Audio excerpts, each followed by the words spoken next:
Hi, welcome to Gehenna Gaming, where we tell dark stories and support inclusivity in gaming. Tonight we're playing Sleepaway, a collaborative storytelling game where the players not only embody camp counselors, they also embody parts of the camp themselves. It's a queer summer camp horror game by Jay Dragon, and you can find a link to that game in chat. Sleepaway may contain themes of body horror, insects, occult, drama, and romance. So we've gone over all of our lines and veils together. We have safety systems in place to avoid discomfort. So if anything starts to freak you out, please take care of yourselves. But before we jump into the actual game, I'd like to quickly thank our sponsors, Die Hard Dice, 1985 Games, and Session Zero Clothing. Use code Gehenna at checkout at any of these companies to get 10% off your purchase. Next up, Virtual HorrorCon, the world's first entirely digital horror convention, is coming up next month. So to learn more, visit virtualhorrorcon.com. Finally, I want to continue to wish everyone a happy Pride Month from myself and from this amazing cast, and also from Gehenna Gaming. It's a wonderful time to be running this game. I heard it's going to get gay later, so tune in for that. So with that, let's quickly introduce everyone. I'm Paula. I use she, her pronouns. You can find me at Art and Audio on Twitter, and I will be playing Amalia the Heron. Diana, go. Hey, everybody. I'm Diana D'Amico, same as last week or the week before. I am the marketing and communications director over at Die Hard Dice. I do a lot of storytelling over on the Renegade Games channel, specifically for the new Hunter book that's coming out this month, if this is released in June. And yeah, so today I am Gertie the Ropes Keeper. Let's do Lex next. Hi, I'm Lex. You can find me all over the socials as a redhead vixen, and today I am playing Bo the Lifeguard. Hamna. Hello, my name is Humna. I use any and all pronouns, and you can find me on Twitter at hshahid_. Today, I will be playing Omar Kazi, who uses they, them pronouns, and Omar is the fresh blood. All right, and Nikki. Hi, it's Nikki. You can follow me on the interwebs as the Wig DM. I'm the second other person of Slady's ATL. I don't know why I couldn't words there for a second. And I'll be playing Lapis Lazuli, she, her, the crafter. Amazing. So that's everything for this. Let's go ahead and tell a campfire story.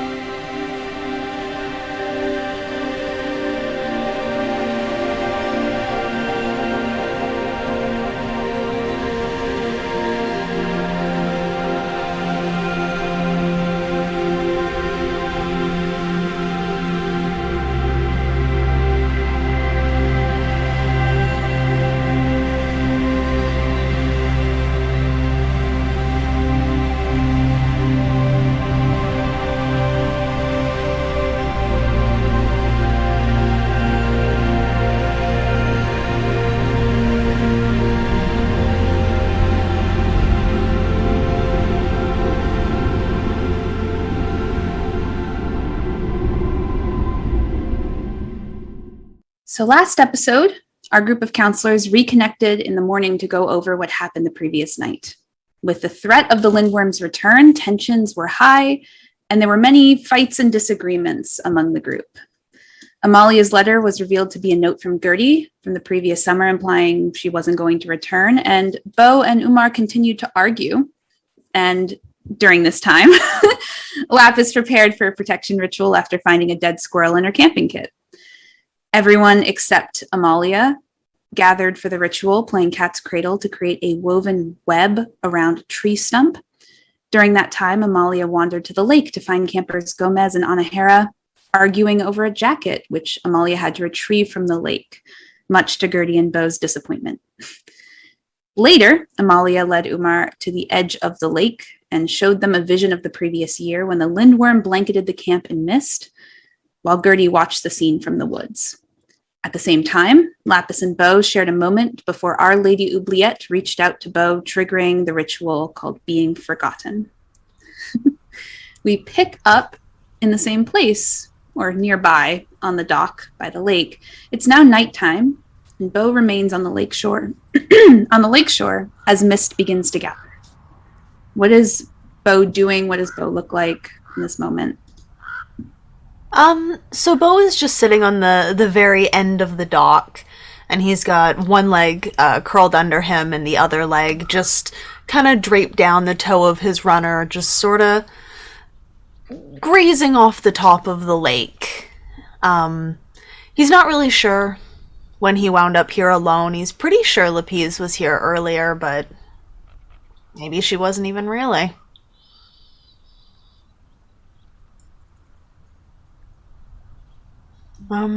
I feel like he is just sort of fulfilling his own prophecy here, waiting to see if anyone will notice that he's not where he should be, while also sort of hiding to ensure no one notices that he's not where he should be. I think that Gertie is the person who notices. Because Gertie's the other counselor who takes everything seriously around here. What are you doing out here? And Bo looks up almost sort of like he was in a daze and blinks up at Gertie in this kind of nighttime fog. I don't know. You don't know? Are you feeling okay? It was so cold earlier. Is it still cold now? Yeah, it's really cold. You should take your feet out of the water. What's going on? I think something happened, but I don't know what it was. Well, something's always happening around here. What do you mean? Like something bad? Is everyone okay? I don't know. I haven't seen anyone. Hey, Bo, why don't you come with me for just a minute? With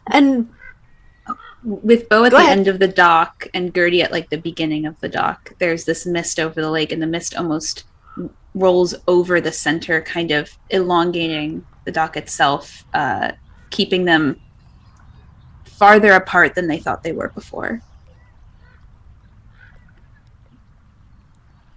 Gertie will take note of this, and it's very obvious that Gertie does not like being on the dock. She doesn't like being near the water. She doesn't like being wet. There is a tension that she is carrying right now that is only rivaled by her concern for another counselor, particularly the one who usually has it all together.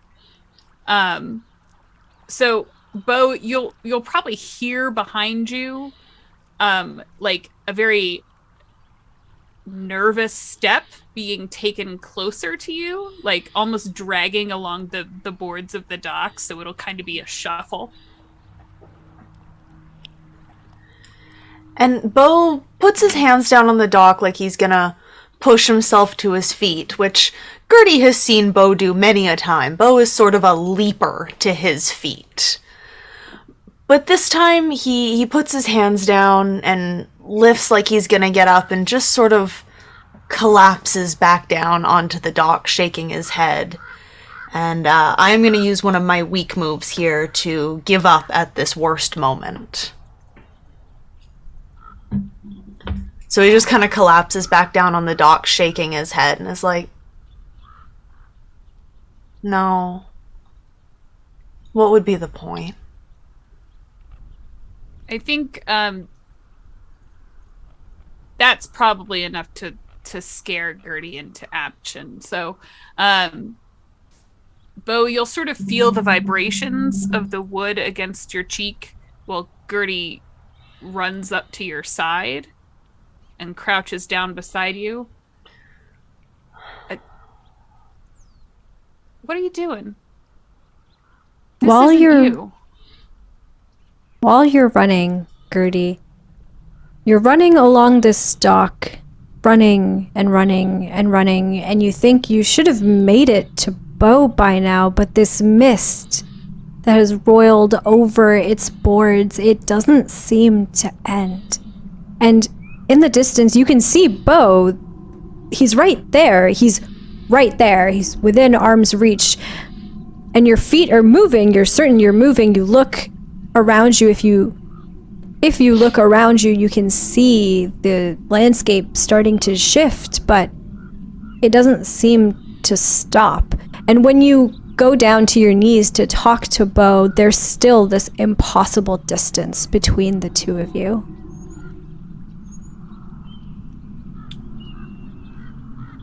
I think with that additional context, Bo, you would notice, even though you're sort of deep in your feelings right now, that Gertie has her eyes like clamped shut. Like it looks like it hurts. Bo, this is not you. You need to get up.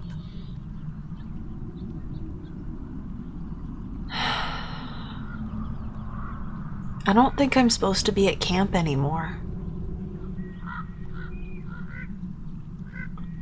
That's a ridiculous thing to say. You belong here. You've always belonged here. You're why I kept coming back? No, you came back for Amalia. We all know that.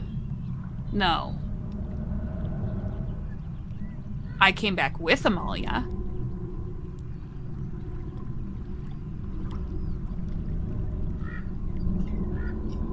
Amalia and I used to be close, but I don't think she likes me anymore. Are you sure that's not just her being weird? Because she does that. She does do that.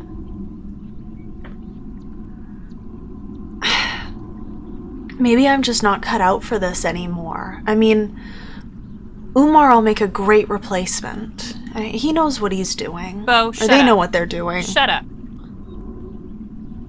Oh. This isn't you. You would never say that Umar could fill your shoes. Because it's a lie.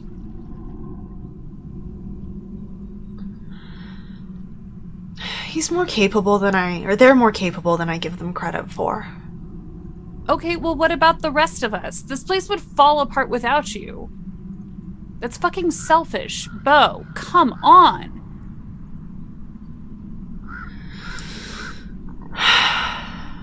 What's going on?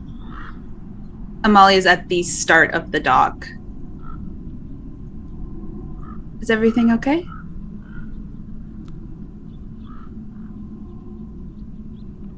Bo. And Bo kind of looks from Amalia to Gertie and back again, clearly expecting Gertie to answer for them. Amalia, I think you can probably see from the edge of the dock that Bo is deep in ennui. And Gertie is trying to comfort in a true Gertie fashion. Amalia, you would also recognize how uncomfortable of like a physical locale this is for Gertie, that this is not something they would do of their own volition. And I think you also would notice that Gertie is like white knuckle holding on to the wood of the dock. And has like one eye open at this point, but is still in very like obvious discomfort. As you are looking at Amalia, and Amalia is looking at Gertie and Bo, there's a moment where the mist seems to cover the dock just a little bit more, and then it slowly recedes. And suddenly, you all are much closer together. Suddenly, Amalia, Gertie, and Bo are only maybe a foot apart. The lake and the shore all seem very distant, and it suddenly feels like many eyes are watching. this scene? Many Amalia. eyes. Please. Many eyes watching this scene, but Bo, you can't help but feel like they're looking everywhere except at you. All of these eyes, all of these forgotten faces in the fog, and yet not a single one is fixed on you. And you get this feeling that with Gertie and with Amalia so close to you now, you could reach out. It's up to you to close that distance. And you feel the cold on your feet start to get colder as the gentle waves of the lake splash onto your ankles. And you realize that here you have a choice. Continue sitting here in your isolation. It's nice. It's numb. No one can hurt you here. Or reach out and accept your friend's help. Do you choose one or the other? What do you do, Bo? I feel like with the mist starting to recede, I can now see Gertie, and I can see the toll that being here is taking on Gertie. So even if the eyes aren't looking at me, even if Amalia is really only here for Gertie, someone faced what they had to come and reach out to me. So Bo manages to get his hand under him and pushes himself up to begin standing. Amalia shouldn't come on the dock. We should go back in.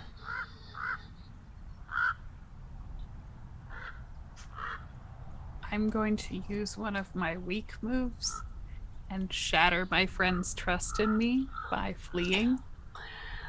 I think Gertie being given verbal permission is exactly what she needed, and in a very Three Stooges fashion, just like scrambles up off of the wood of the dock. I'm positive, giving herself a few splinters in the process, and sprints back to shore. Amalia, And- when Gertie passes her, tries to reach out and grab her hand and misses.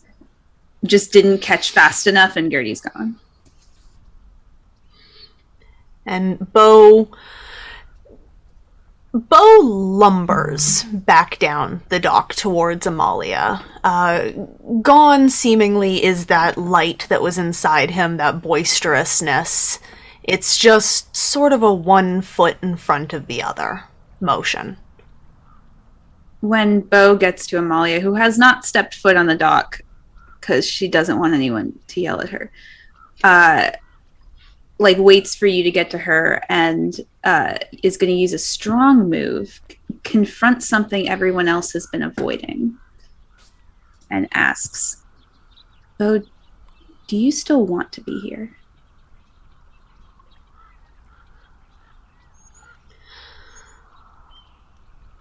I thought I did, but I don't think the camp wants me here. And I don't want to be where I'm not wanted. I don't know if that's true, but I think what you want matters most here. If you want to be here, you stay, and the camp will make room.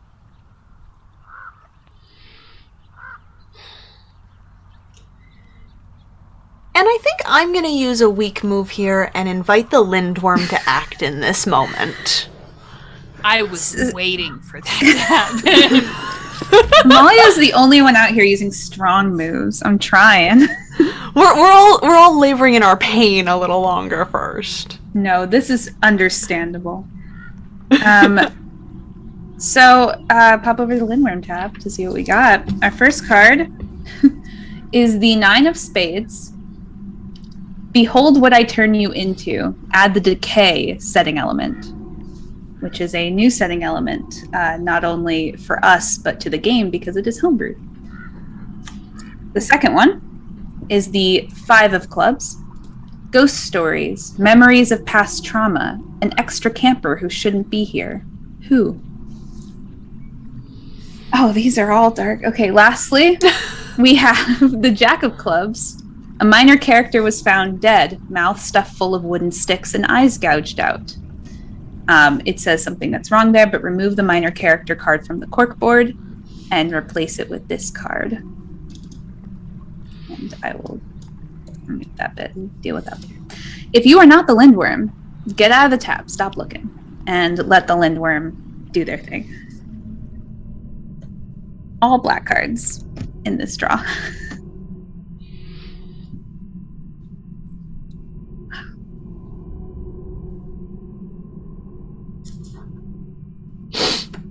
Oh, Dan, I just saw your Zoom name.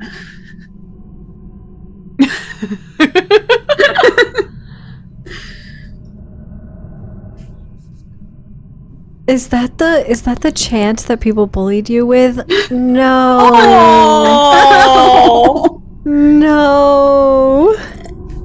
For context viewers, it says Gertie, Gertie, far from Purdy. That's awful. Oh, Oh my god. I think the Lindworm is done here, so we can pop in. We have Behold What I Turn You Into. Add the decay setting element. Let me go ahead and do that. Oh boy. So hold for me showing off all the setting elements to find it. Give me a second to see all of them. Cut this out. I don't know what I'm doing. The fact that it's called Decay does not inspire much confidence here. I'm not gonna lie to you. Oh. It's Yeah. Fine. Where's It's all the the happy rewrite. puppy setting elements? Yeah. that's in the expansion. I think that's called the field. Yeah. Is You the could've- field full of puppies? And all this time we've been hanging out at the fucking lake? Yeah. Let's go to the field full of puppies, everybody. I need to find where I put the ritual, if I put it anywhere. We do have a Oh, camp cat. We yeah, always we- forget about the camp cat. Oh, yeah. I said that we were going to forget about the camp cat. I know. Maybe I Look at didn't this. make a ritual for this. You I know, totally thought I just did. knowing that it's there, I feel comforted. That the Yeah, cat this exists. cat has just been. The cat's just been like slightly off screen for every scene. Yes. Oh I my will God. say, in my home game of Sleepaway, which I'm concurrently playing, we had our first appearance ever in any Sleepaway game I played of the Camp Cat, which I've selected in every single game. We finally had the little guy show up. Okay, in the next scene, I'm making the camp cat show up. I was just about to do that. It's not even a real scene, it's just Umar sitting there petting the cat. So we do have to do some mechanic stuff for this. We can leave it in or cut it out, up to, Ian. But we have a new setting element called the Decay. We have to select 2 desires and 2 aesthetic elements, and there just so happen to be 4 of y'all. So who wants what? I want a desire. Okay. I'll take the other desire. All right, and then that leaves Diana and Hamna for the aesthetic elements. I'm going to read it aloud at the end here, and then we have a new ritual called the Withering, which is also now available Nope, to us. don't love that. All of this was homebrewed, so I have no idea how it's going to play. I'm This was- excited. This was taken from the bones because we couldn't have that in this game. So I built a mushroom one. Cool.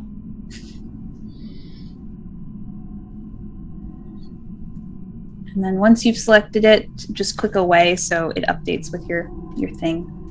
Cool. So let's talk about the decay. The decay are the legion of insects, fungus, and bacteria that feast upon what's left after the lindworm takes its fill. They represent the festering, rotting reality that overtakes the vibrant life of camp. As it takes the flora, so will it take you. Its 2 desires are to decompose and to reveal fragility. The 2 aesthetic elements are the stench of decomposition and rotting thoughts. The moves y'all can read through if you select such a setting element. And then the ritual, so you all know, I'm going to read it. The Withering, as if from... actually, you know what? We'll surprise with that. So if you want to read it to trigger it, you're welcome to do it. But I think it's more fun if we just read it in the context. But in the... So you know, begin the ritual for the Withering is in the setting element as a move. So if you're piloting this setting element, you can just trigger that ritual through that. when you feel like the withering, or sorry, when you feel like the decay wants to take over the scene. Does that make sense to everyone? In terms of new mechanics? Okay. This is terrifying, and I am excited about it. This is one of 2 setting elements devoted to the Lindworm. So there could be a second one. Who knows? Yeah, Our Lady Oubliette seems a lot less scary now that this is up on the board. At Yep. least with her, you won't remember how shitty you feel. Right? At least Our with her, Lady, you just- remembered how you died. Our You Lady just Oubliette cry is on a dock. technically a neutral power too. Is completely neutral to like the evil that is the Lindworm. So it was directed at everyone, and we were in this scene.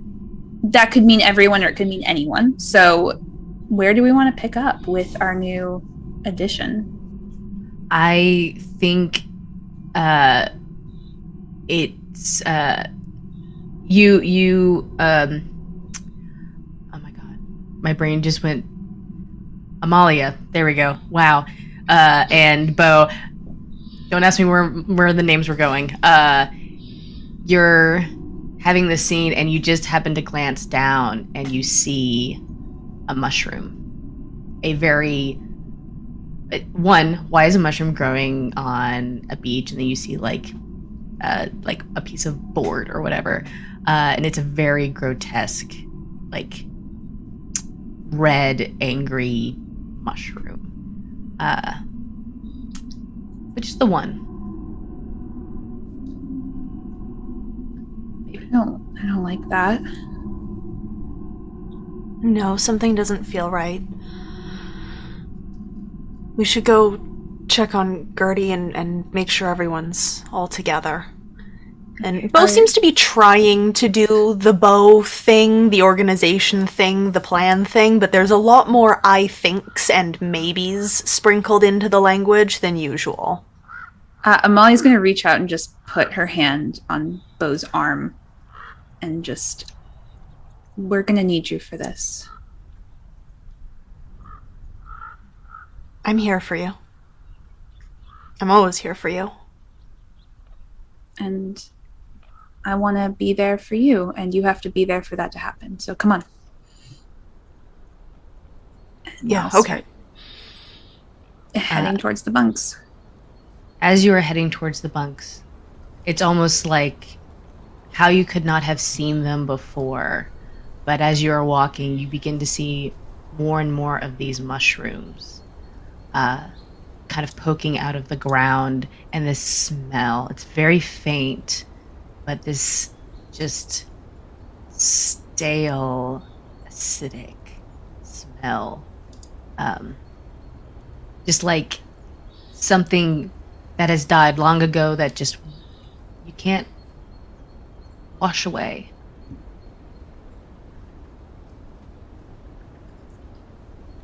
Yeah, this is happening quickly. A bit different than last time. Well, maybe it learned. That means it's gonna be worse.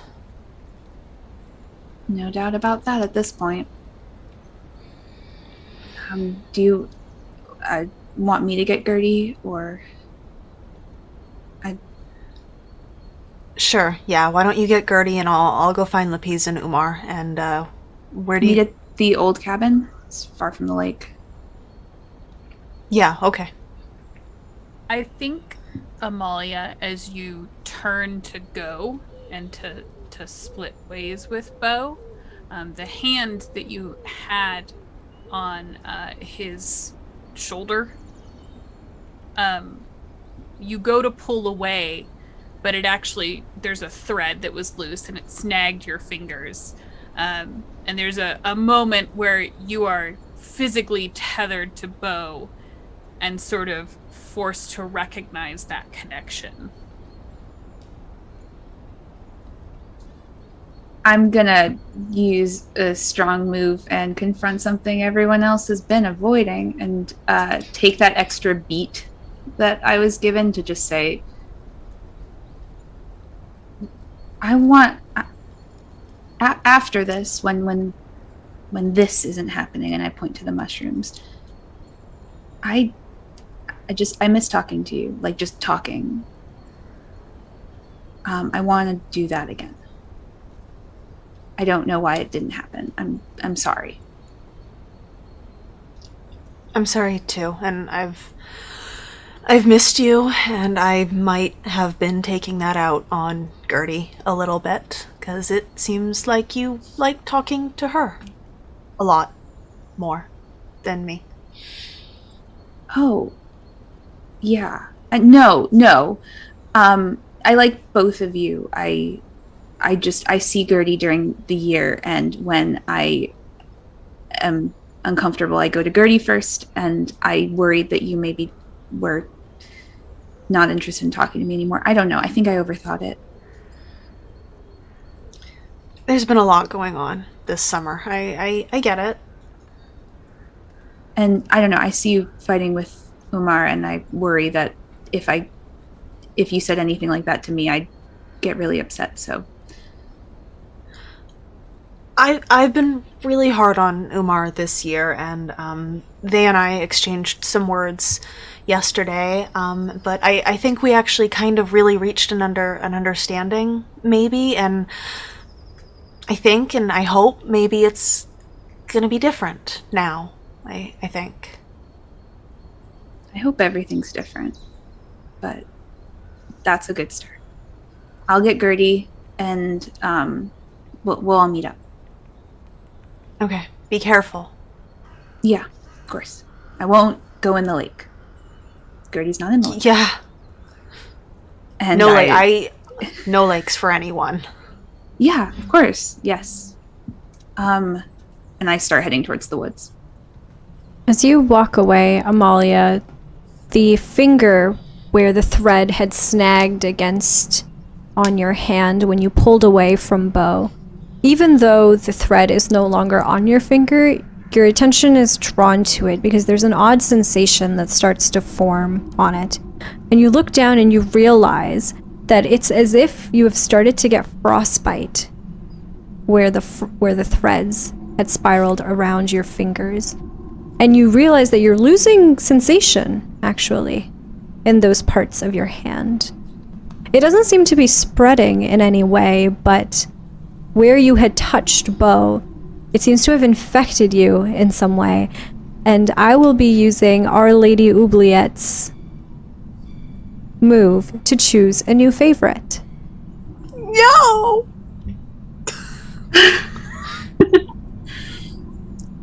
Amalia knows enough to know what in the broad strokes might be happening, but does not want to think about it, and just takes her finger and like puts it into a fist the way you would to like warm up your fingers, and just death grips that fist and just starts running into the woods to escape a problem and taking a token for it.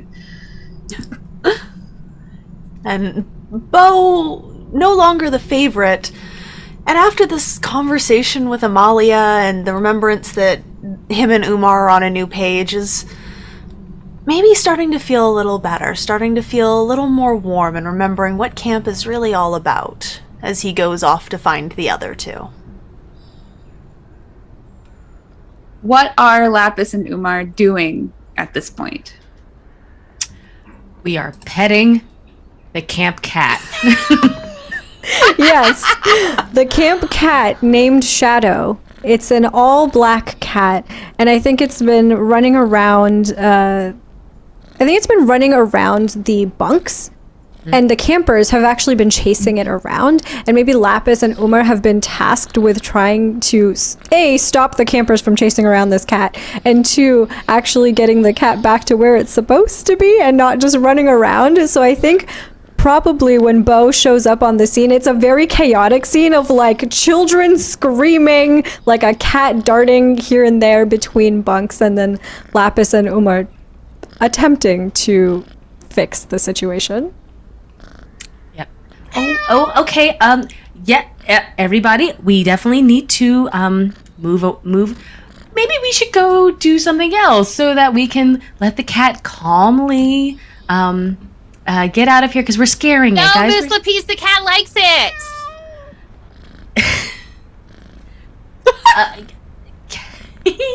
Listen, He's laughing. Mew. Um, The cat mews plaintively in a help me kind of way. Yeah. Umar, can you what can we do to get the cats away from not the cats but the kids away from the cat? Okay, thinking. Yes, I know. Boy, those claws look sharp. Yes, and they are the sharp claws of the ghost in the closet, and so you do not want to get anywhere near it. Gomez admitted that was a lie. No, you see, Gomez was not lying to you. In fact, that... Kitty. Oh my Wait. goodness. Well, no, the ghost in the closet is actually quite real, as well as this cat. This cat is actually a witch's familiar, and if you pet it, the witch will come. The witch will and- curse you.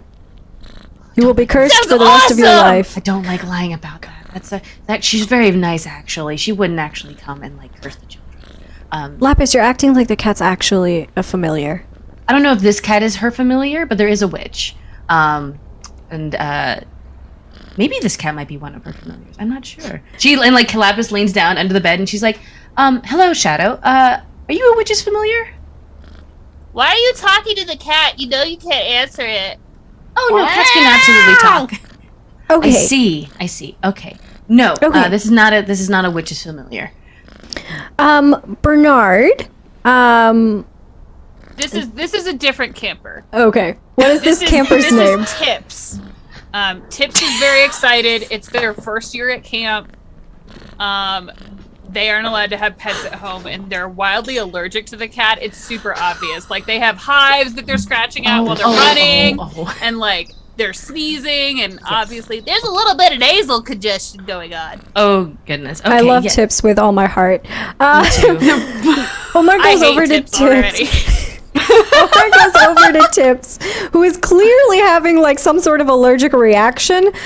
Okay, where is your EpiPen? Because if I don't get that for you soon, the things are going to be bad. Can you please stay away from the cat? I don't have an EpiPen. I don't have any allergies. No. Then what is this, Tips? And Omar points to their arms, which are breaking out in hives. Poison ivy. I don't think Miss Gertie's really been pulling it all out over by the ropes course, and I fell at it last week, so I'm pretty sure that's what it is. I don't think poison ivy lasts a whole week. Well, are you a doctor? No. Okay then. My dad's Okay. a doctor, and he would say otherwise. Is your stuff? Is this your stuff? And Omar walks over to what they assume is Tips's bunk. Is this your stuff? You shouldn't touch other people's stuff. This is one of the camp rules. I'm not touching it. I'm just asking. Is this where you keep all of your things? Yeah, don't touch it. I'm not touching it. I'm not touching it. And I think Omar is using a I'm weak so move. sorry, guys. No, Omar is using a weak move. Try to explain to a camper and get it all wrong. While that's happening, thankfully now that the child is Tips is moving over to yell at Umar about the stuff on their bunk. Lapis reaches under the bunk and grabs Shadow, and she's like, I am so sorry about the inconvenience, but we do need to get you out of here. It is not a good enough space for you to continue on with your cat-like duties. And she pulls him out, and now the cat unfortunately is covered in glitter because Lapis is covered in glitter. This poor cat. That's catch a an break. invasion of privacy. No, I'm not touching your stuff. I'm just asking you, where do you keep your medications? What? I know you have them, medication? Tips. I know you have them, Tips. We have an inventory of all the stuff the campers came with. It's rules for the camp to make sure you don't bring anything inappropriate. And I know on your list you have meds. So where are they? Well, they're not for poison ivy. Let's pretend that they are. What if we played a game in which they were? It sounds like a dumb game. The winner gets to talk to the witch. Okay, I'm in. So they're in the front pocket there, but don't get it. Let me get it. Okay. Tips is gonna go over. And like Tips is that kid. I'm sorry, guys. I'm so sorry. Tips is that kid who absolutely has like luggage locks on his backpack zippers. Look, the first time you get him, you're like, I am an adult now. He keeps like glancing over his shoulder at you, Umar, to make sure you aren't like memorizing the combination. I think Omar is like looking very intently at Tips, but every time Tips turns around, they kind of just like look around as if they weren't looking, but like really poorly. Like it's obvious that they were staring. Tips pulls out like a gallon Ziploc bag that is just full of pill bottles. Tips is that kid.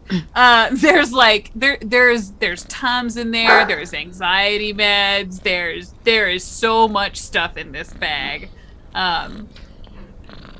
And sort of just like hands it to Umar. Okay, thank you. It should be in here somewhere. And Omar starts to like really quickly trying to go through it because they are concerned for this kid's health and wants to make sure that they get the like antihistamines into them like immediately. Tips is looking a little puffy. Yeah. Lapis is Bo. trying to get the cat out, but very quickly as she's passing by Umar with the cat, trying to keep it as far away from Tips, she does come close to Umar and is just like, "Thank you so much. You're really saving the day here." And Will takes the cat outside. Kitty, no! As the field, I would like to use a move, cause injury without meaning to. Yes. And on the last outburst of Shadow, just gets into Lapis, just like upper arm, just big cat scratch. Ow! Told you he doesn't like that. She lifts Shadow up. She's like, "What? I have been nothing but pleasant to you. Do you want me to send you to the witch? That's or I could leave you for the fairies." Fine. Wow. And she puts him down and puts Shadow. I am If so you not would making believe you a it. bow tie later. As a side note, this is the second time in as many days that I've had a stream with tons and tons of cat noises. It's been that kind of That week, is I so guess. wild. This excellent cat. But I think as Lapis is being injured by a cat, Omar has like managed to find the allergy meds and is like handing them over to Tips. Okay, now I need you to take these right now. I need milk. I mean, the cafeteria is closed at this Well, I point. can't just take pills with nothing to drink. I'm not a superhero. You are in my eyes, Tips. You know, I think today might be the day that we find out what your superpowers are. Lapis comes back in, definitely holding like one of her like granny squares that she made over her bleeding arm, and she just says, "Tips, you can take it with water. It'll be fine." Miss Lapis, no, I'm not about to like raw dog some pills. I need some milk. Where did you learn that phrase? I heard a camp counselor say it. Which camp counselor said that? Alicia. God, I gotta have a talk with Alicia later. Yeah, don't repeat that to anybody, okay? If we get you a glass of milk, will you promise to never say that in front of anyone ever again? 2 glasses. One to be rendered at a later date. How do You know what? I about like your moxie, negotiation? kid. Sure. And I think Omar like turns around and is like running really quickly out the door, but Bo is there and kind of like bumps into Bo. Oh, sorry, I didn't see you there. I feel like Bo has been standing there watching this for a little while now. I hear you're getting milk. 2 glasses. Apparently, 1 for a later date. Well, don't bring it to me now. It'll go bad. Don't you know anything about milk? No, you are the milk expert, so thank you for that. Lapis turns to Tibbs and is like, "Are you lactose intolerant? Not that I know of. When you drink milk, does it make your tummy all upsetty?" No. Okay, good. That would be unfortunate. But if you are lactose intolerant, we'll find out. I mean, you didn't ask what kind of milk, to be fair.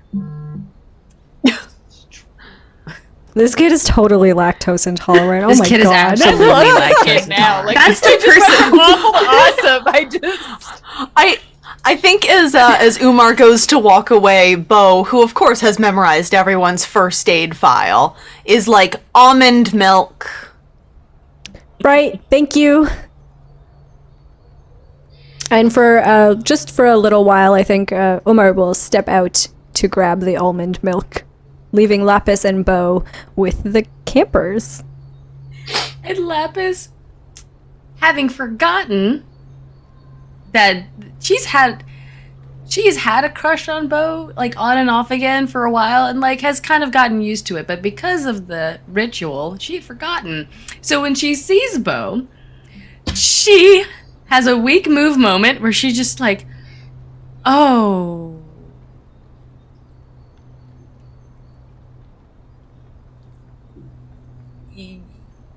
Bo, hi. Yes. Great to see you here. You look great. You look hot. I mean, great.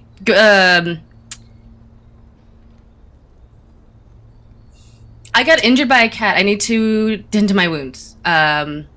Oh, no, here, I'll have a look. And Bo comes and takes the bandage off and, with his, I assume, fanny pack of first aid equipment. Starts, cleaning the wound off with one of those alcohol swabs and... You have strong hands. I mean, thank you so much for helping me with this. How are you feeling this morning? Yes. Morning? Is it morning time? Nikki actually doesn't know what time it is. when is this happening? Is it nighttime? Because it's nighttime, right? How are you feeling? Have we kind of evening? lapsed that nighttime into early morning? It's whatever time we want it to be, team. We're staying up all night. Lev turns around and just like, once you get your milk, it is bedtime. You need extra sleep to make sure that you're able to combat the witches that are definitely coming for you. Miss Lapice, do you need some of my Witches. medication? Your face is awful red. No, that's just the blood flow from the wound that I received from the cat. Absolutely. That's not how blood flow works. I Are you a just said doctor? this. My dad's a doctor. Well, I'm first aid certified, and I can tell you, Tips, that sometimes when you're hurt, the blood just flows all over the place. Up to the face, down to your fingertips. You just get a little warm. And Lapis is very red. Like, almost sunburnt red. And Bo leans in, like, face to face beside her, and is like, we gotta get these kids off to bed, because you and me, we've gotta head to the old cabins. Yeah, yes, that's... Ooh. Lapis turns around and she is like, I will stop giving you all stickers if you do not go to bed right now. The ultimate threat, kids. Tips is gonna kind of like look around. I'm focused on Tips. There are other children there, but they don't matter anymore. No one matters but Tips. They're No well matter the behaved. Yeah. They're watching from their bunks, but... Tips is gonna look around at the other kids and then kind of like look at Lapis with suspicion on his face. I don't think you'll stop giving us stickers. I don't think you want to do that. But I'll go to bed anyway. Thank you. Umar will be back with your milk, and then you can go to bed and have a normal, happy day at camp in the morning with no cats. And Lapis is trying to look only at Tibbs and not at Bo. Bo's too close. But also she can't move away because Bo is holding her arm. Really red. Like, It's sunburn. we're inside. Moonburn Really? then. It's nighttime. Do you need some of my meds? I have lots. No, I'm fine. I'm great. I'm stellar. Why do you need me? Jean, like, gently, like, pulls Bo away from the camper. Why do we need to go to the old cabin? There's something weird going on. Something new and weird. Oh, We're getting like, everyone together. okay, thank God. Magic related. Yeah, totally. Yeah. That's great. Much, good. Good reason to go to the old cabins to deal with actual important camp related things. Yes. Yeah. Are you gonna keep And- holding my arm? Not that it's a bad thing, but like are you gonna keep holding it? And Bo also seems to realize he's had his hand on your arm this whole time, and unlike earlier when you had hold of his hands are once again quite warm and welcoming, if you will. I think that for the second time in the same night, fingers get snagged on Bo's clothes. Only Yeah. in this case, and feel free to tell me, Bo, if you are uncomfortable with this, but Lapis, I feel like when you pull away, your hand snags on the thread enough to just like pull open Bo's shirt part of the way. I would like to invite the Lindworm to act upon the group. Oh God! Not during the gay moment. Come on. I am very tempted to pause out of character and give that perfect little snip to the shirt Look, moment. do it. Do I it. feel The like Bo's gonna be dedication. like, "Well, this one's ruined," and then just take it off anyway. Oh my god. Lapis faints. Yes, Lex. The dedication. I think you just broke Nikki. I'm You good. busted. I'm fine. I'm great. I don't have any more water. I can't I- drink. I'm very thirsty all of a sudden. I would like to direct all of your attentions to the corkboard where the motif gay panic now exists. Y'all y'all. thought that was We going are- to be Umar, but nope, it's Lapis.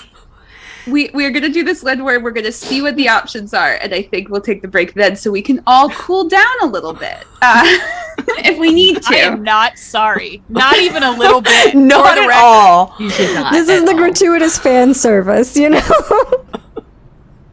Our first card is the Six of Spades. Don't you remember what I did to you? Answer the question, what does my character most regret in life? That can be directed at everyone for everyone to answer, or directly to a character. We then have the Seven of Clubs. Secrets. Old objects emerging from the undergrowth. Campers saw the Lindworm and won't talk about it. Who? And lastly, we have the King of Hearts. I'm not supposed to... Oh, no, I am supposed to have that card. The Smell After Rain. Nope. Oh, that's the. I'm doing great. Joyful release of rain, running free on the field, old friends coming home, create and add a new minor character to the web. If you are not the Lindworm, get out of there.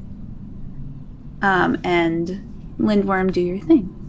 While we all deep breath after that absolutely incredible scene. All right, I think we're good to come back.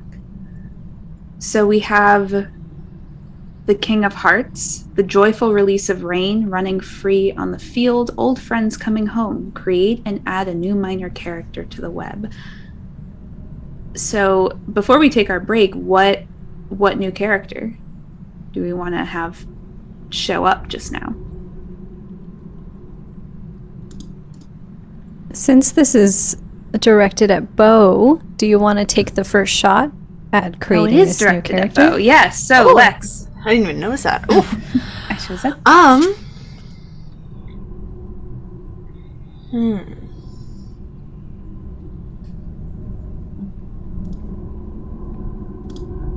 I would say that for a new minor character, since it comes with this joyful release on the field and stuff, what we really need is some kind of like sports director here. Someone to run the soccer games and set up the volleyball nets and all that kind of stuff.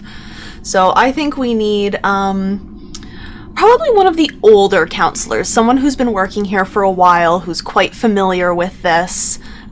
His name is Benji. Everyone knows him as Old Benji. He's very well liked. Not the kind of person that the counselors like him, the campers all enjoy when he shows up with his sports, and just the kind of person who's really integral to summer camp. All right. So we will find out when and how old Benji is going to show up in our story after we take a quick break. Before we do that, I'd like to once again quickly thank our sponsors, Die Hard Dice, 1985 Games, and Session Zero Clothing. Thank you for making this game possible, and check the chat for links. See you in a minute.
welcome back to Sleepaway. Quick reminder, this is a horror game, so you might see some body horror, insects, occult themes, drama, romance, and terrifying monsters. So just check in with yourself as we move back into this story. We jump back in not long after where we left off, before the break, with Bo and potentially Umar and Lapis heading towards the old bunks. And in order to do that, you're walking through the field and it just starts to rain. It's one of those things where just it on-off switch. It is now pouring rain. And you see in the distance, like on the other side of the field, just a figure standing. Silhouetted figure just staring at the three of you. Hey kids, what are you doing in the rain? Holy shit! Is that old That's Benji? Benji. Benji Hey, runs up. Man, and he what the hell are you doing? Just standing there, all creepy like.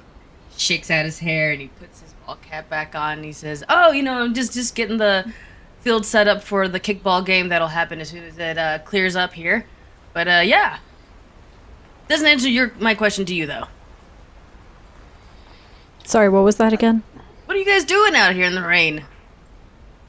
We're just headed to the old cabins to have ourselves a little meeting about some of the kids and their allergy medications. A meeting. Sure. Yeah, I remember being kids like you, going out to meetings to the old cabins. All right. I'll go make no, sure that the kid. hold on, Benji. What are you suggesting here? Nothing. I'm not suggesting anything at all. Just you all are just gonna go have a meeting in the old cabins. Old Benji will go watch the kids so you can enjoy your meeting. Just clean up and don't let the kids catch it. Yeah, I don't think that's going to be an issue. But thank you, I guess. Of course. Always practice safe sex. I mean, meetings, safe, protected meetings. He gives Bo a punch on the shoulder and is just like, all right, I'm gonna go take care of those kids. But seriously though, keep it on the DL. We do not want campers to engage in that sort of situation. It's fine once in a while, but just keep it safe. Keep it. Yeah, Benji, you don't have to have this conversation with us. It's fine. Just to keep an eye out for Tips. Tips just had an allergic reaction to a cat, so they're probably cat? gonna go look. Yeah, Shadow. Yeah, big black one. I did not know we had a cat. Yeah, well, we do, and I'm pretty sure Tips is gonna go looking for the Awesome. cat again. So if you want to just make sure that they don't do that. I will make sure that the camper does not hurt themselves with the cat. But if I see the cat, I will make sure the camper stays away from the cat. Yep, that's what I'm gonna do. Okay, I'll go check on them and make sure that they're all safe and sound, and just don't take too long with your meeting. Okay? All right. Yeah. Okay. Bye, Benji. You kids, and jogs away. And Bo was like, he gives me that advice every time I walk past him. I don't know why. Oh, wait! And Benji comes back, again, jogging, and does not look again, it's raining, which is the only reason he is wet, but he does not look like this has broken a sweat for him at all. Not even heavy breathing. I saw a bunch of mushrooms out on the field. Picked them up and threw them away and stuff, but just keep an eye out. Make sure the campers don't try to eat them or touch them or anything. I grabbed all of mine with sticks, so just keep an eye out. Okay, good talk. And Will do. And Benji will then run away. Yeah. So and Omar just kind of stretches their arms, puts their arms behind their head, and just kind of does the thing where they kick out a leg really far, pause it in the air for a second, for a moment before starting to walk. Yeah. So to the meeting, right, Bo? Lapis is red. She's like, it is a meeting. It's a meeting. It's a meeting. It's a meeting. It's a meeting. Not a meeting. It's a meeting. Yeah, I can't believe that Benji would think that the three of us would just. Why, is there anything wrong with that? No, I mean, no. You're. Where's Amalia and Gertie? Speaking of that, Gertie, where are you right now? What are you up to? We're just gonna cut away from that scene for a moment. I think that when Gertie sprinted off the dock,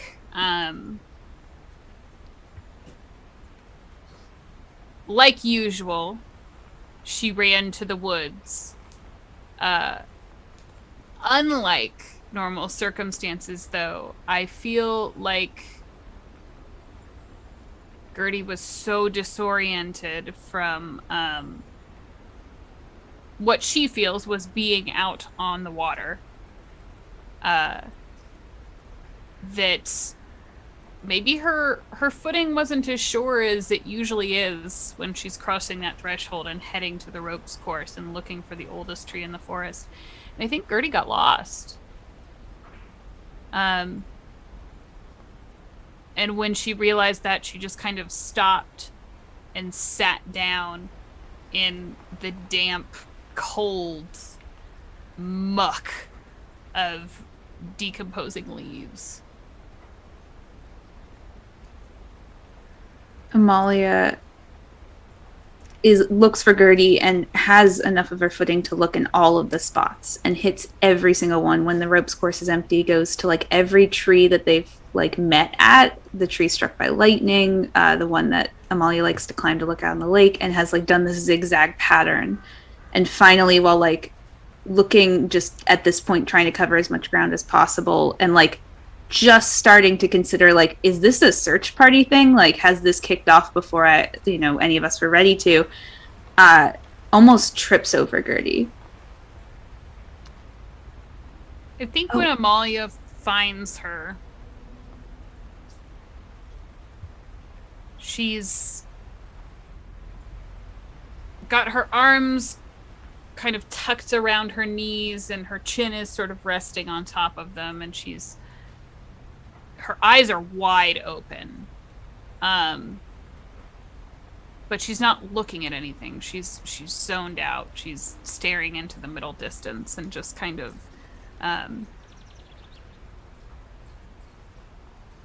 tucked into herself. Upon finding Gertie, Amalia, who still has one hand balled into a tight fist, and I think the other hand is holding on to that arm, doesn't have one left to extend and just sits on the ground in front of Gertie. And as you sit on the ground, the feeling of it is a lot damper than it usually is, and it starts soaking through the fabric of your pants right off the bat. She appears unbothered by this, but knows it's going to lead to cold later and is putting it out of her mind right now. Gertie? Go ahead. I'm going to use one of my regular moves and communicate with silence better than words can. I think Amalia knows how strange this is for Gertie to be this uncomfortable in the woods. I don't know this spot, so I think that you... Let's say we found a new spot now. I'm sorry you had to go out on the lake. I'm glad you did, but and that was super brave of you, but I'm sorry that it led you here. Is there anything I can do for you right now?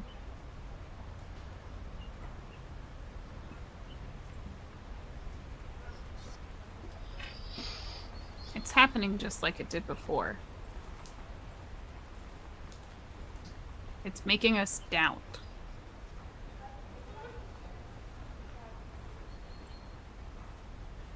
Something got to Bo. Something got to Bo. Amalia tightens her fist just slightly, trying to warm up her hand.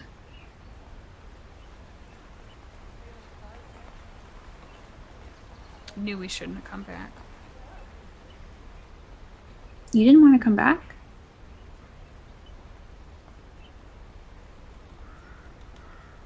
How could I?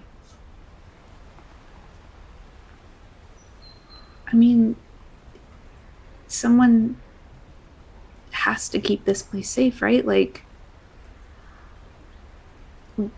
But are we? Are we really? And before you answer, Amalia, the question, are you really, are we really safe here? It rings in your mind, and your fist that you have curled to try and warm up your finger draws your attention.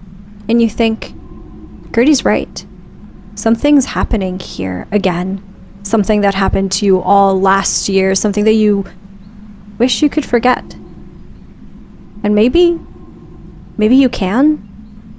Maybe if you didn't think about it, it wouldn't happen. Maybe thinking about it, maybe giving it attention is what gives it power. Maybe there's something about just letting it go. And Amalia, you are compelled to answer this question with an obvious lie. I think in a way, Amalia just nods, like, yes to whatever you just said. I'm not going to have another thought, and uses a weak move, get lost in the misery and ennui, and falls back onto her back and just like lets her arms spread out in the mud and just lets it soak through her clothes and looks up into the rain. Does she still have her hand balled in a tight fist? No, I think she's opened it up. Both of her hands are just in the mud, in the puddle.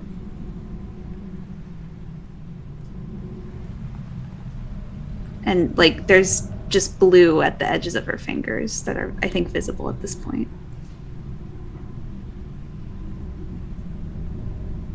Something's getting to you too, isn't it? But Bo's better. That's not what I asked. I think so. But it's fine. It feels fine. You know, sometimes when it starts to feel too much, too real, too close, that strangeness, that unsettling dread, that shadow, the lindworm. I close my eyes and I think about when we used to just come here, when we weren't counselors or anything like that, when we used to just come here.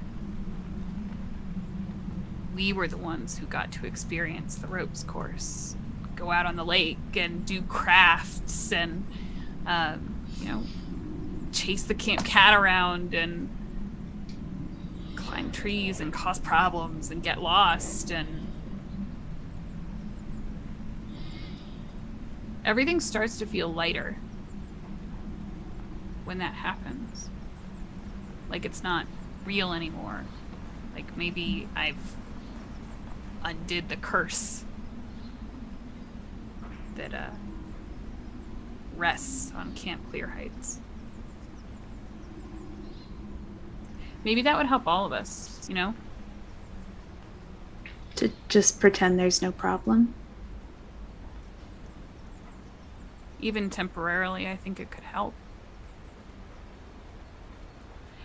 And I'm going to use a strong move and teach someone else how to defend themselves. Because even though it's probably not actually helping, ignorance is bliss to Gertie.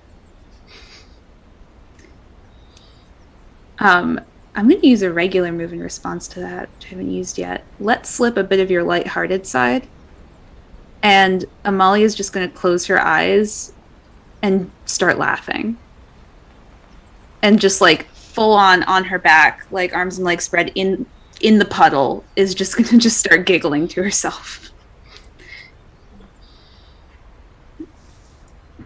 Gertie, this is so fucking weird. Yeah. What the fuck is going on? I'm so cold. I'm so cold right now. I think Gertie kind of reads the subtext there. Not only is she actually cold, but there's something going on. There's something that is isolating and lonely here. That is breaking Amalia. And with Paula's consent, Gertie is going to kind of join Amalia in the muck and sort of like nestle into that spot in her armpit and just kind of like wrap her arm around her friend and squeeze really tight. Molly's gonna like be still for a moment, and she's gonna use a regular move, take action, leaving yourself vulnerable to the world, and just curl over onto her side and just wrap Gertie around, and they're just laying in the puddle together. I'm going to invite the Lindworm back. Hannah!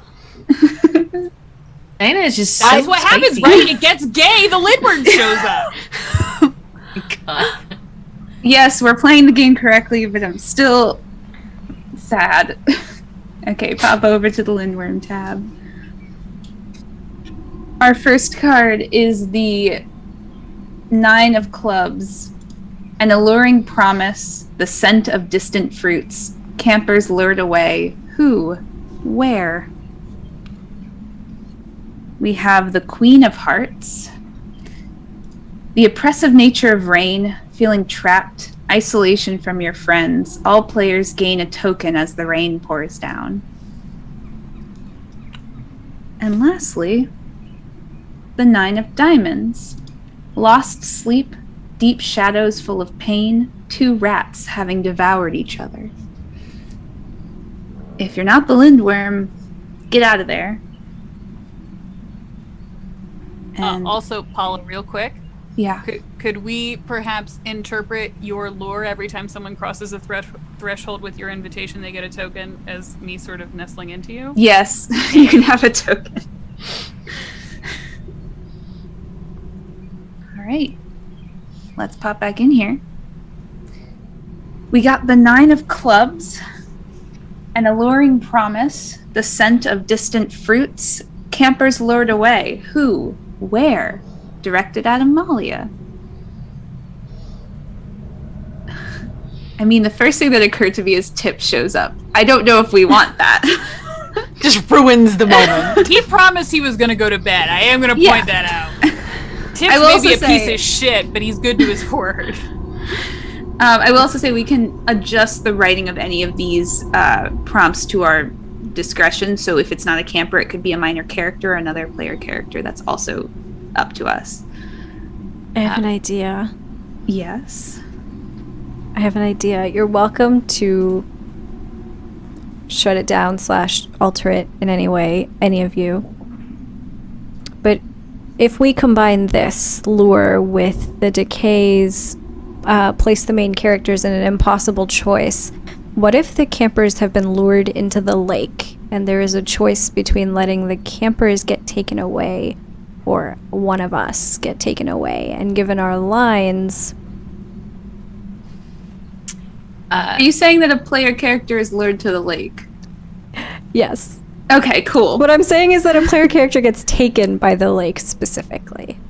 I will say that this this play is technically directed at my character, although I'm happy to. Yes, Diana.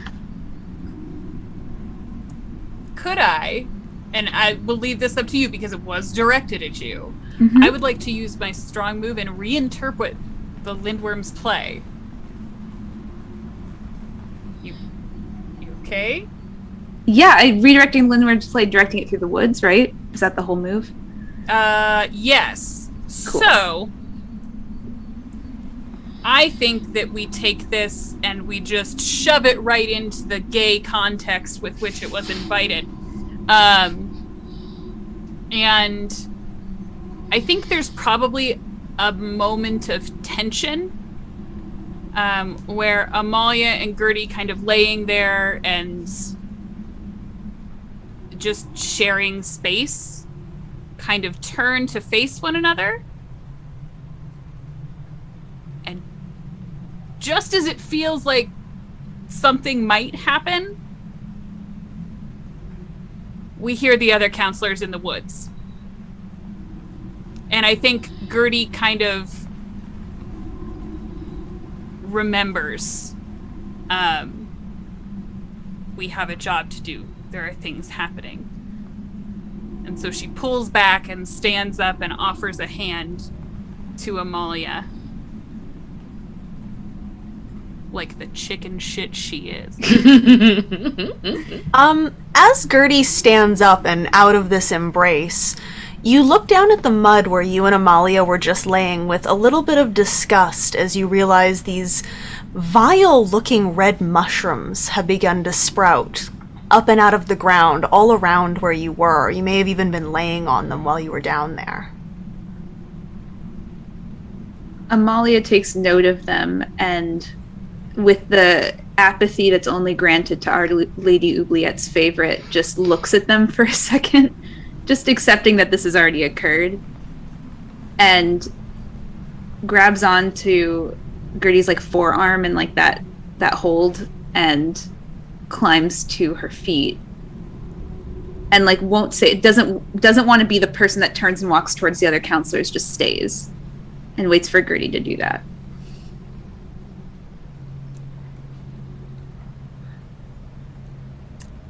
I think Gertie kind of holds on longer than she really needs to. I'm going to, again with consent, pull a regular move and take action leaving myself vulnerable. I think Gertie moves to join the other counselors first, but not until she tries to kiss Amalia on the cheek. I was going to use the move, my strong move, confront something everyone else has been avoiding as an excuse to kiss Gertie. And so I think we both go in for a kiss at the same time with different ideas of where we wanted to kiss. Boy, that's going to be haphazard and terrible. I can't wait. So yeah, I think Gertie kind of, because she's so much shorter than Amalia, she sort of gets up on her tiptoes right as Amalia's like coming down, and they sort of like bonk heads for half a second.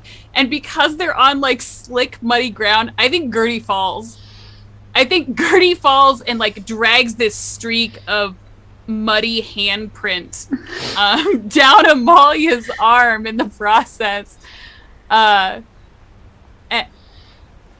And then just sort of like starts laughing again. Because what else are you gonna do? Amalia laughs for a second, then with complete seriousness scoops up a hunk of mud and just puts it on Gertie's shirt. I think Gertie trips Amalia, brings her down back into the muck bin. While Sorry that's guys, we're having happening, a sexy mud fight now. I think this is the Unlike the point. mushrooms. This is the point at which the three of us, I think, maybe find you in the woods, having this very strange fight. And Omar's like coming up to this, laughs, sees you two fighting, and I'm going to use my regular move, get up to some mischief, and they are going to take a handful of mud and chuck it right at Gertie. Yes. I think God. where on Gertie are you heading? Like, where do you want to hit her? We're going for a headshot. We're looking for the face. All right. I think you succeed. 100%. I'm going to use the regular move and communicate with silence better than words can. So Gertie goes like still, like completely still, as this big blob of just rotten leaves and probably mushroom bits and mud just slides down the side of her face. And she turns and she narrows her eyes at you, Umar. And then slowly reaches beside her, scoops up a giant hunk of mud, and slings it right back. I think Omar was kind of like cat with their back up kind of energy when Gertie was squinting at them because they're like, is she angry? Did I ruin the game? What's going on? And then when she grabs the piece of mud, I think Omar ducked and dodged, and maybe it hit Bo or Lapis, one of the two who was standing right behind them. Sorry, Lapis. No, You're it's covered in great. glitter and mud now. She gets hit by it, and at first she is stunned, and then she starts howling with laughter. Just like, this was the big important meeting? A mud fight? And she wipes her face, and there's just glitter and stickers now and mud in her hand. And she just goes over to Umar, and she's like, I think this was actually meant for you, and just splats it in your face. Oh, thank you, Lapis. That was Bo, you seem a little left out.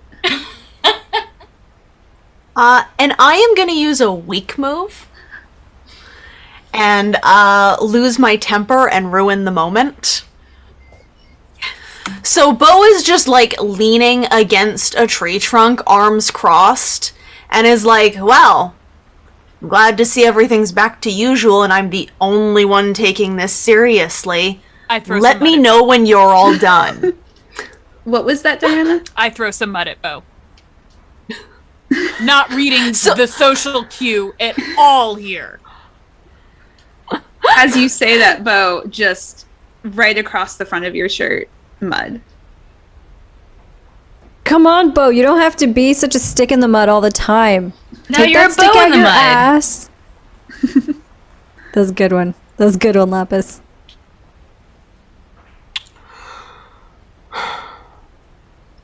And Well, Bo that's is great just on you. shaking his head.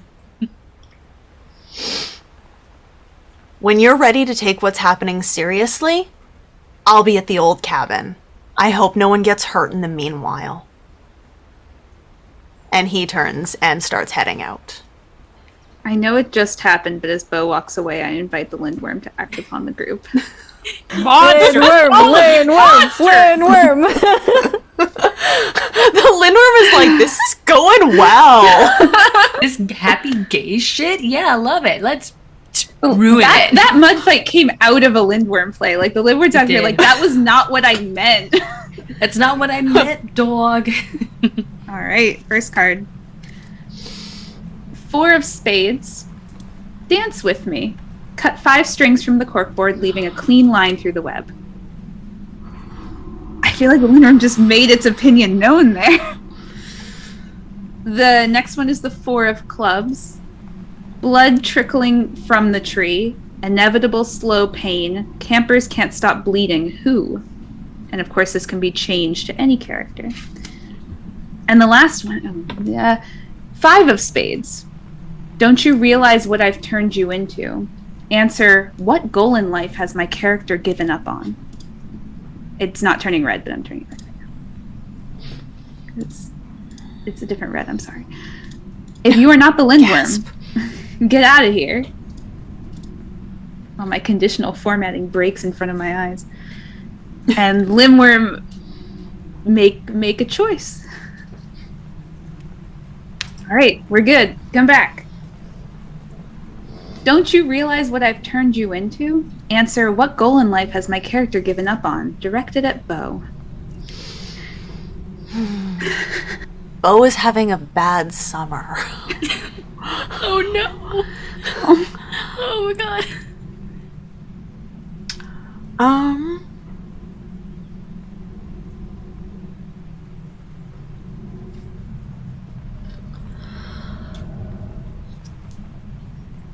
I feel like through the course of what's been happening here, Bo is giving up on being the person he thought he was going to grow into. Bo thought he was going to be the kind of person who could take charge in a situation and rally his friends behind him and, you know, be that kind of strong person that the camp counselors of his youth were. And having seen everything that's happened here, and having seen that even his so-called friends can't take this seriously, Bo, as he's walking away, gives up on his dream of being a leader. With Bo's back turned, walking away, Omar kind of scoffs. Ugh, okay, come on, let's go. And they kind of gesture to the rest of the group as they jog on over to Bo. All right, okay. You want us to do something? Look, Amalia showed me what happened last time. So, yeah, fine. I believe you. But I don't know what I'm supposed to be doing right now. I don't know what we're up against. I don't know how to help, how to prepare. So, what do you want us to be doing? That's why we're supposed to be having a meeting. That's why we're supposed to be figuring it out. I don't know what we're supposed to do either. None of us do. All we can do is try. And we're not even going to bother doing that this year? Omar kind of like looks back at the other counselors, looks back at Bo. I mean, you did it once, didn't you? When I was a camper? I mean, I don't even remember anything happening. Must mean that you were successful, right? Or lucky. Maybe you can get lucky twice. Luck runs out sooner or later. What we should be doing is preparing. What we should be doing is readying ourselves and protecting those kids. And instead, we're having mud fights. And you know what? If that's how we're going to handle this, I guess that's how you guys have decided to handle this. And I think this is the point at which the old cabins start looming in the distance, and we can see their rotting away floorboards, the wood that makes up its walls starting to, like, almost as if it's eating itself, starting to crumple in on itself. Okay. We're here. Behind the two of them, Amalia had helped Gertie up out of the mud pile and has a hand around her waist. Like, not even really thinking about it, but Amalia's hand is still freezing. But I believe they're walking behind. Lapis joins up with Gertie and Amalia, and Lapis sees your hand, Amalia, and is like, oh goodness, and tries to reach for it, and just one of the charm bracelets on her wrist snaps, and she immediately like recoils back. She's like, okay, shit. When did that happen? What? She points to your hand.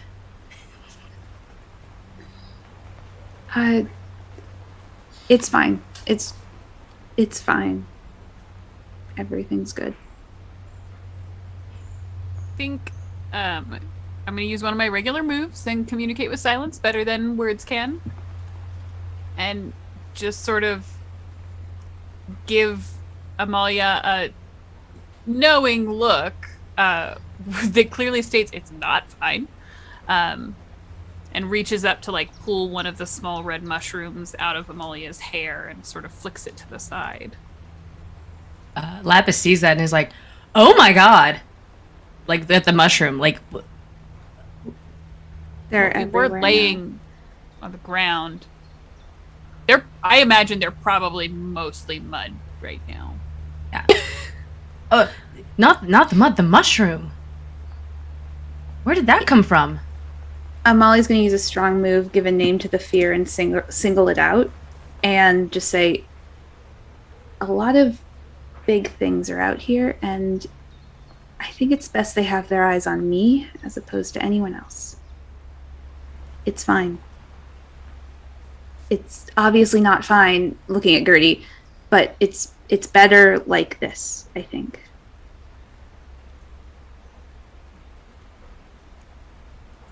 I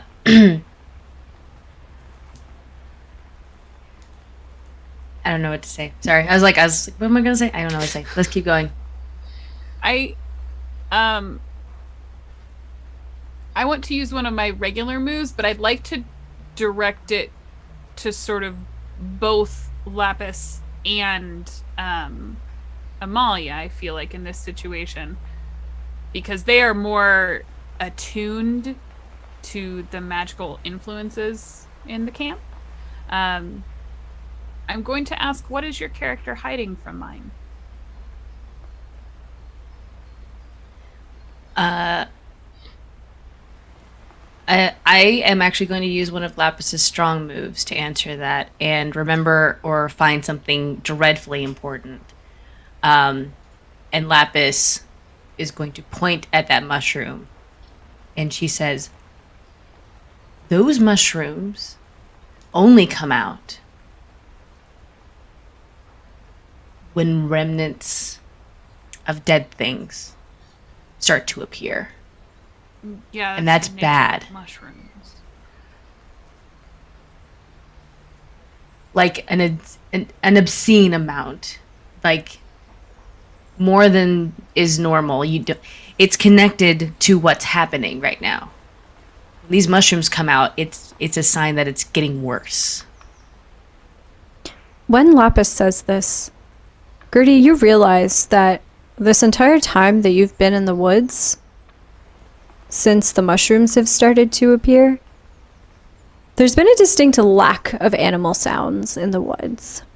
It's a lot quieter than it normally is. Normally you can hear, twigs snapping as animals move, the scurrying of their feet, little squeaks and chirps and calls. You haven't really noticed that, actually, lately. The absence of everything weighs in on you. I'm going to use a weak move and allow the woods to feel unsafe for me. I think Gertie noticeably picks up her pace to catch up with Bo and Umar. I think since the question of what are you hiding was directed at two people, when Lapis makes that answer and Gertie, I think when Gertie moves up, Gertie moves out of Amalia's hands, and she just takes as the opportunity to dodge the question entirely, using a weak move, shut down your own emotions. Or actually, stay silent when you should be speaking up. Both of them work, but... and sort of starts to trail to the back of the group, just behind everyone. When everyone converges at the old cabin, we can all see sort of its dilapidated, decaying, dying state that it's in once used to contain life and campers and laughter and games. Now stands here, decrepit, alone, and forgotten.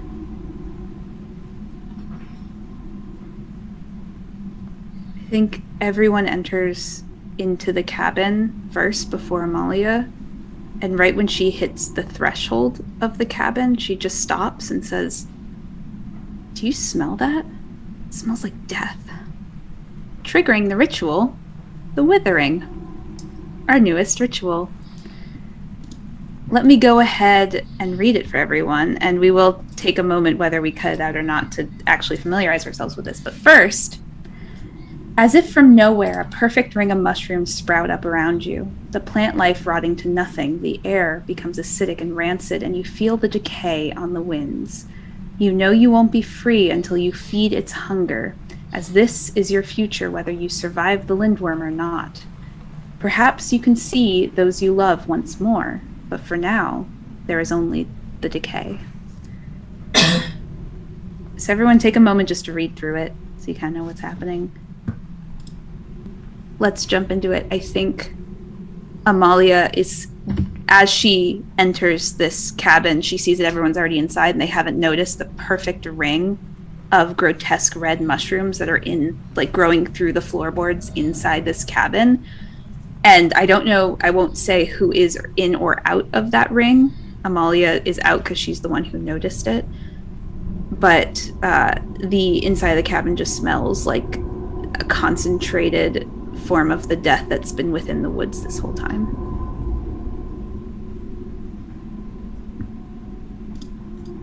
I think Gertie crosses the threshold and advances far enough into the space that that they feel they are out of the woods, because the woods are currently not friendly to Gertie.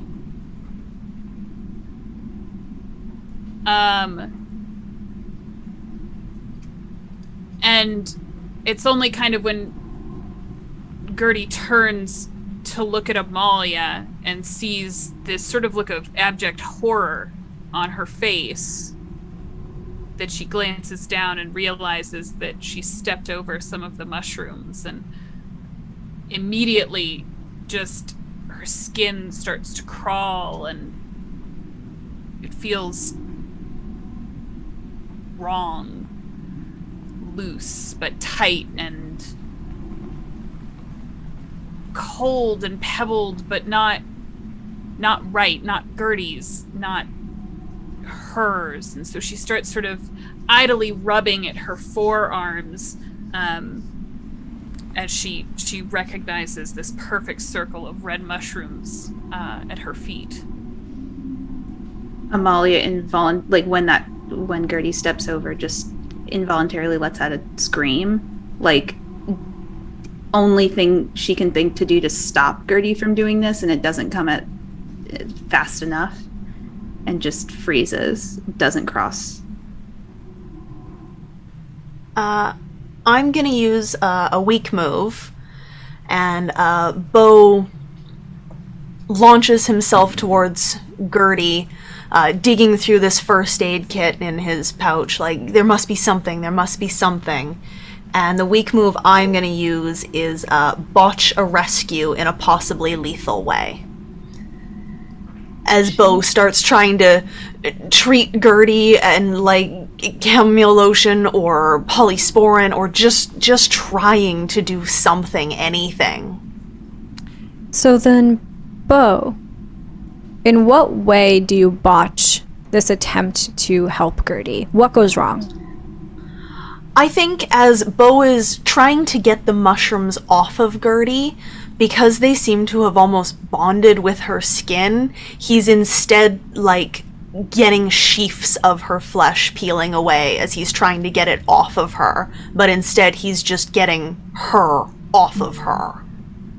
I think that that's an effect of the mushrooms. I don't think there are actually any mushrooms on Gertie's skin. I think Bo just thinks there are. I am totally down with that. To the casual observer, it looks like Bo just attacked Gertie for no reason. And does that put Bo in the circle? I assume it does. Just for yes. Things. Cool. Yeah, I would say so. Seeing Bo hurting Gertie for no reason, it would seem, Umar rushes up to them and takes the first aid kit out of Bo's hand, taking the tools away from them. Bo, what the hell are you doing? Get off of her. And I think in that process of like taking the first aid kit, Omar like yanked it too fast and it like scatters onto the floor behind them, and the contents of the first aid kit kind of like scatter all around. And instead of just laying on the floorboards of this cabin, instead the mushrooms seem to almost reclaim them. They seem to go into the mud, the dirt, to be lost. And I have used the move lose an item to the decay on Bo's first aid kit. Not in this scene. As Lapis does enter into the cabin with all of the commotion and everything, but we do take a quick pan over to the campers, but specifically to Benji, who is, kind of keeping a watch out on the bunks and everything, and we just see him slowly kind of look around and then down, and he like walks over to one of the mushrooms and he kicks it, but then the mushroom begins to appear on his foot, and then it gets like almost like absorbed into him. He doubles over, and then when he stands up again, he looks at the cabins and just kind of and walks away as Benji has been decayed from the inside out. Rotted. I think Gertie. No, sorry, I'm actually like rereading it. Like, do we actually? Is it? Sorry, I should have asked this beforehand. When they say rot from the inside out, I took it as a more like interpretation, like they turn bad. And okay, It's entirely I think that's a cool interpretation. I'm totally game for that. okay, great. So yeah, whatever we want it to be. great. Benji's now bad, rotten to the core now. Oh no, I think corrupted. Gertie no longer being peeled, as it were, sort of like army crawls, like tries to pull herself away from Bo while clutching her arm, and actually, like, in an effort to get away, crushes part of the circle beneath her open wound and recoils immediately, clutching her arm. And Amalia, you can see even in the dim light that the area that had been bleeding is now suddenly like oozing pus, and the smell is like the cabin but tenfold, and there's the mixture of like burnt hair in there. It smells wrong, and this trail of blisters begins working its way up Gertie's arm and onto her shoulder as she just writhes on the ground in pain, moving violently within the circle. While this chaos is unfolding, Umar, you see from where you stand outside the circle through the decaying window of this cabin, the same figure that you saw before, silhouetted in the distance, but just slightly closer. No. Gertie, Bo, move! And Omar, like, body checks Bo, like, out of the way to get to Gertie. It's okay if we don't have any of the materials anymore. I think we can probably...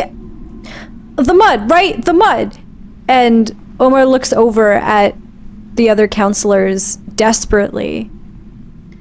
Amalia's going to make the weak move, get lost in the misery and ennui, and is just frozen, staring at all of this. Not responding. Gertie begins to double over and starts violently throwing up onto these rotted floorboards. And it's strange, much like the reclamation of the tools themselves, It seems to get absorbed, to be eaten, to be consumed by the cabin itself. And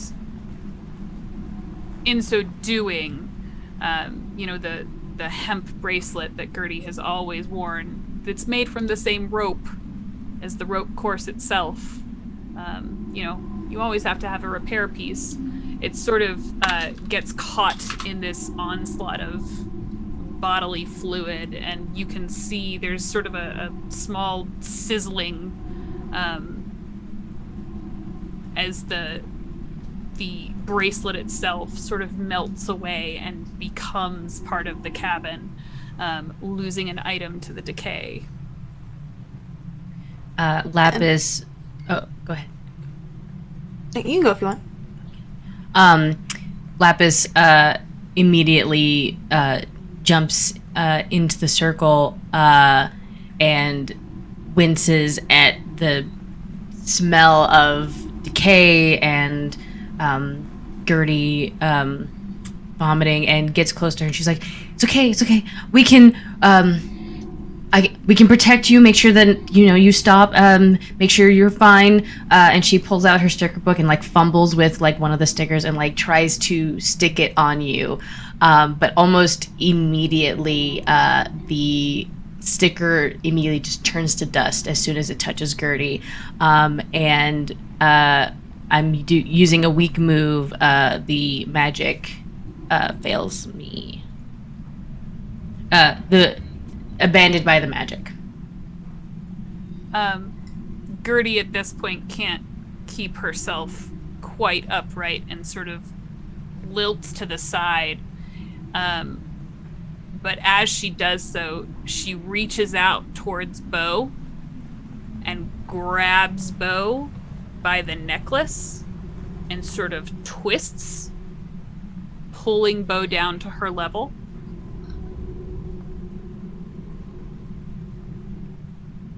And Bo completely allows this. He has tears streaming down his face from this failed attempt to help someone, so he does not fight back in any way. He just lets Gertie draw him close.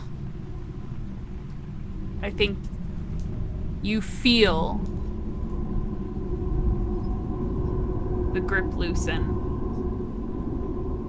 and the fingers sort of fall and knock on the wooden floorboards. And as we lose Gertie to this decay, I think Gertie's body starts to sink into the mud, this mud that has seemed to come out of the cracks of the floorboard like open pores, seeking to reclaim that which it says that it belongs to. And as we see Gertie's body starting to sort of sink into the mud, Umar yells out, "No! No!" and like starts grabbing at Gertie, at any part of her that they can hold on to, and starts like yanking and pulling her out, like screaming and crying the whole way through. And Bo... Oh, sorry. Please. Bo, already down on his knees, reels back and tries to grab Umar by the shoulders and is like, "No, don't touch her right now." What are you talking about? We have to make sure that she's okay. We can't just let her... It's spreading everywhere. You can't get infected with it. And that's when you notice that Bo has, all from the knees down, mushrooms that don't look like they were attached to Bo by falling to the ground. They look like they've grown out of the skin.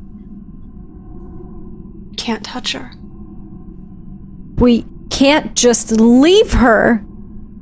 We can't. You have to. All three of you have to go. You said it was our job to save everybody here, to do something about... And Omar looks over at the window where they saw the Lindworm before. We can't just leave her. There has to be a way. There's a way. We need to leave. We need to leave right now. And I'm gonna reach and try and grab Umar. There's a way. We have to leave, though. There's some resistance as Umar is like holding on to Gertie, trying to like prevent this quicksand, this squelching mud from taking her. But after both Bo and Amalia kind of like imploring them to let go, Umar does let go and lets you lead them, not moving of their own accord, eyes locked on Gertie. With like tears coming down, Amalia grabs Lapis and Umar and sort of throws them out of the cabin and turns back to look at Bo and Gertie and just says, I'm gonna see you soon. I'm gonna see you again soon. And yeah. As you And pull Bo- Lapis. Oh, I keep interrupting you. You go this time. Go. So as they begin to retreat, Bo just drops back down to his knees beside where Gertie was. The only other person who really understood the responsibility of this job, the only person who really understood what we were here for. And he lays down beside her and lets the mushrooms grow up past his knees and past his thighs. Amalia watches as long as she can, but eventually turns around and like closes the doors, more just replaces it because the hinges have pretty much rotted away, and steps back from the cabin with Lapis and Umar and just goes, look, the mushrooms are rotting away. And you see the mushrooms that have grown on the outside of the cabin start to almost devour themselves, leaving behind sort of a shell of a cabin. And the decay is removed from the game.